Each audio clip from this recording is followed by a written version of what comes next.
warmed up and ready to race, you've literally got on your bike and you go from a standstill to 200 miles per hour down Bray Hill in what the first mile of the course. It's not like anything else you could experience. That bottom of Bray Hill there and jump over Agos, it's honestly insane. That soon wakes you up. If you were nervous sat on the start line, all of a sudden you're just blown away straight into full focus mode.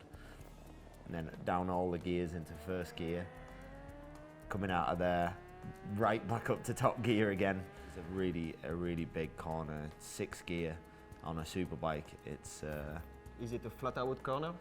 not flat out, it's nearly flat out. You roll off. And then into Union Mills, it's really technical, a bit off camber, a little jump there. There's so much going on already. And now this is the big part of it though. This is where you're going through your gears, up to 6th gear now, just completely flat out, full gas in top gear, 200 miles per hour. And where else in the world can you do a jump at over 200 miles per hour? Coming up Crosby jump here. And I've got crossed up on it and got a bit sideways, and that was a bit of a scary moment for me a couple of years ago.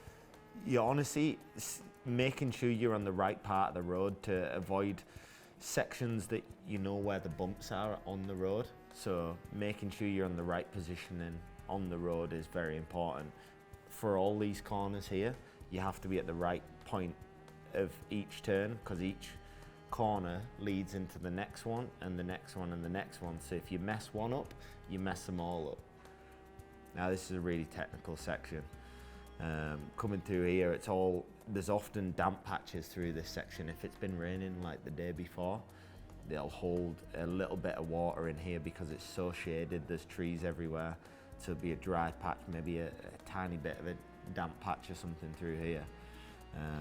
But it's bumpy. There's a little jump there past the Black Dub, another awesome place to spectate on the course. So undulating up and down these hills, which I think is awesome that the game shows all these undulations. It's not a flat course, not by any means. It's up and down hills the full time.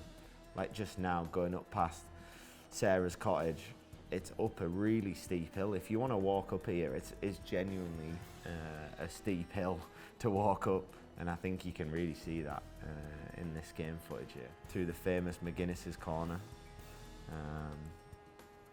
a really fun section, one of my favourite sections. Coming up to Balagary here, really cool corner. You'll always come to the left here and do a bit of a wheelie as you go down the hill. And then as you get the bottom, there's a big compression at the bottom here, like you almost jump into a little dip that you can see the bike wobble there. It really does, and it's really difficult to get through there on a lap in real life, because it's a big compression of all the suspension and everything. Here, Sulby Straight, you always get the Sulby speed trap here. Always 200 miles per hour, around 200 miles per hour. And with all the tree, it's like a tunnel, no?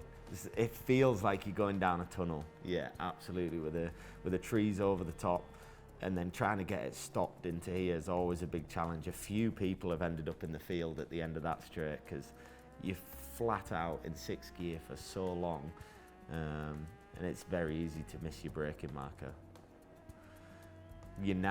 What's going through your mind now, you're thinking about the mountain.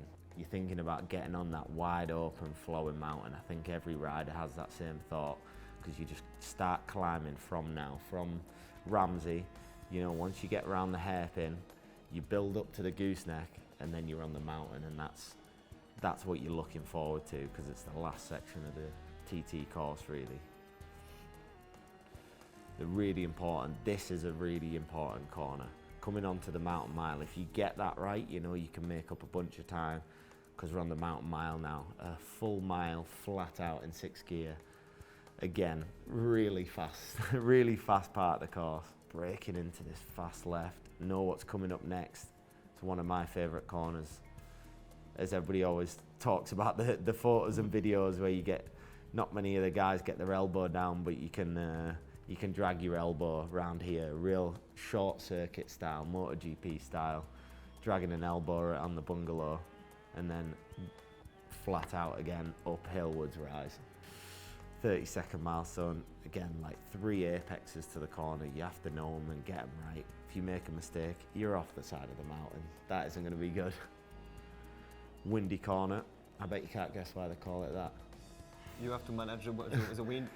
There's always, it's right in a valley there, so you always get wind from one way or another, and it's never just one direction.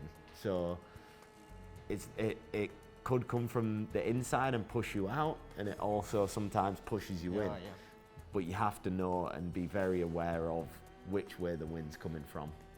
Weirdest corner on the circuit, because it's so tight and you're so used to doing 200 miles an hour and going so fast, but then it's so tight and twisty the last little bit, and there we have it, back onto Glen Crutchley Road and completing a lap of the TT course.